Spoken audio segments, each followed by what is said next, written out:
Basically, pasaran saham ni kalau kita cakap secara general, pelaburan saham ni dia melibatkan untung dan rugi. Okey. Kalau kita cakap apa beza pelaburan saham dengan ASB, Amanah Saham Bumiputra kan contohnya. Amanah Saham Bumiputra ni kita laburkan ni, biasanya kita akan dapat keuntungan lah dividen setahun tu mungkin 5%, mungkin 6%, mungkin 7%. Tetapi bezanya bila kita masuk ke dalam pasaran saham, kita masuk dalam satu pasaran yang volatile. Maksudnya boleh naik dan boleh turun. Dia punya harga saham tersebut. Kita kena faham, kalau kita masuk melabur dalam pasaran saham, kita kena menghadapi situasi di mana kita boleh mengalami kerugian daripada pembelian saham kita tersebut. Ini adalah realiti yang kita kena faham. Dan macam saya kata sebelum ni, tak ada siapa yang melabur saham yang tak pernah tengok portfolio dia rugi. Tak ada orang yang masuk melabur saham ni semuanya hijau je counter yang saham yang dia beli.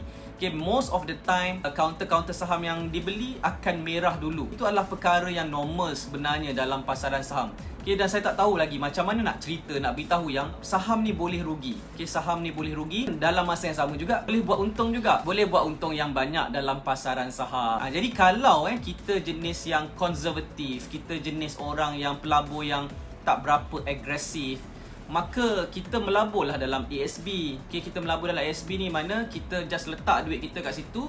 Fund manager ASB akan laburkan untuk kita dan dia akan cuba dapatkan keuntungan daripada jumlah pelaburan kita tu, dan dia akan berikan keuntungan tersebut di akhir tahun. Biasanya macam tu. Kalau pelaburan saham, kita kena faham yang tiada jaminan keuntungan, malah ada risiko kerugian. Jadi kenapa kita nak melabur dalam pasaran saham? Kenapa kita nak melabur dalam pasaran saham? Kalau anda tanya saya lah kan, kenapa kita nak melabur dalam pasaran saham adalah nombor satu adalah peluang untuk kita lakukan sendiri pelaburan saham tersebut. Kalau kita melabur melalui ASB, kita tidak actively melakukan pelaburan tersebut. Kita serahkan modal kita kepada fund manager. Sama juga macam kalau kita melabur dalam private mandate, kita serahkan modal kita kepada license fund manager untuk tolong laburkan bagi pihak kita. Jadi kita tak buat apa-apa. Berbeza dengan trade saham sendiri ataupun melabur saham sendiri menggunakan akaun CDS, kita mempunyai kuasa, kita mempunyai hak untuk memilih sendiri counter saham kita.